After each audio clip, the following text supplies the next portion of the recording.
Happy St. Patrick's Day and welcome to a very happy St. Patrick's Day special episode of Dan's Bar. Today we are going to make a non-offensive Irish themed cocktail, and it is going to be the Irish Coffee Cocktail. Now, because you really can't have an Irish thing without Guinness, it's for health. We're going to start off by also demonstrating the way to pour a Guinness properly, that is, having patience. Not as a doctor, but having patience, letting the foam settle, because then all the goodness does separate. You got the nice, thick, heavy head on top, nice, clean stout underneath. Really is the right way to do it. I am dressed properly for the occasion, fully attired, and a kilt, which you can't see from this angle, but there's a kilt. It's there.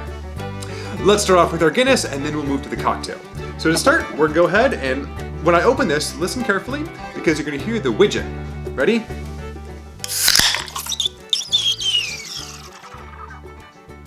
That little gurgle is a little sphere made of plastic inside of this, and the little sphere is filled with nitrogen gas. So when you open the can, that nitrogen that has been pressurized in that little sphere is released, causing you to get a nice frothy head inside the can. That's how you actually get a nice creamy pour, as opposed to when you ordinarily pour beer out of a can, it doesn't really have that creamy head. So now, when we pour it, we're gonna see, I should actually pour this properly, that it is in fact going to be creamy rather than clear as you would have in a standard beer.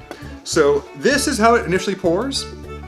We're gonna wait and we're gonna let it separate, and then it's gonna be ready to drink. It takes patience, I know.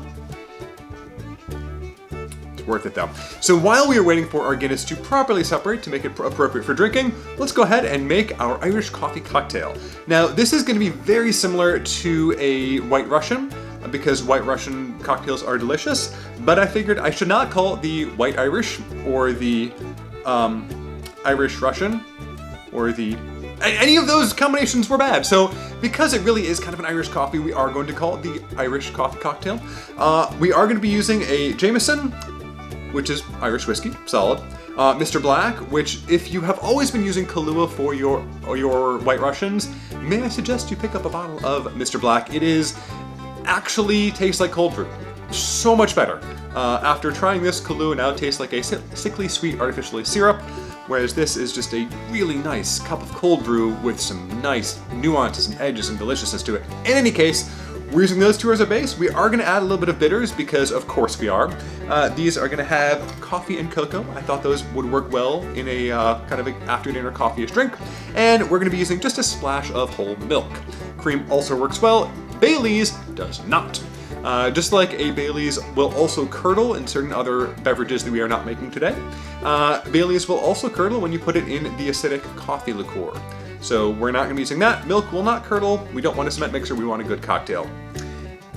It looks like our Guinness has properly separated to the appropriate drinking time, so we're going to have a little quick swig of that before we start a cocktail.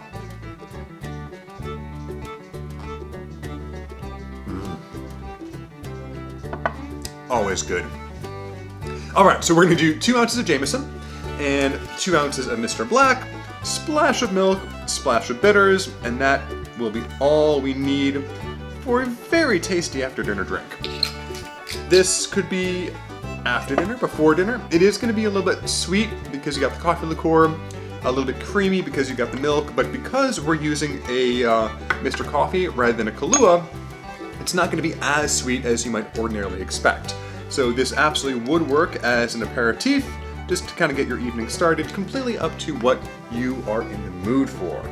So we got 2 ounces of Mr. Black coffee liqueur, and we're going to put in just a few drops of these bitters, not necessary in any way, shape, or form, but because we have them, we're going to use them, because we can. All right, and finishing with just a dash of some milk. Don't need all that much, just enough to give it a nice creamy consistency and give us that nice finished look of, well, coffee. Let's give it a shake, and then we'll pour into our beautifully prepared coupe.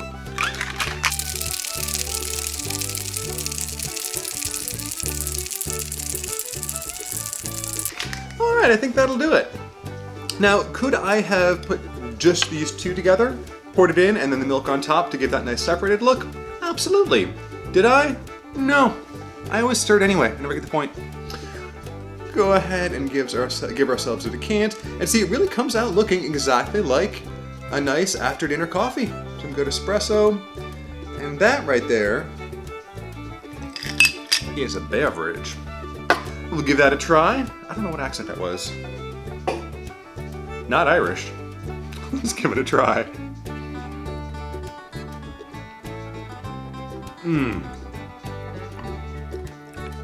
Oh, that's good.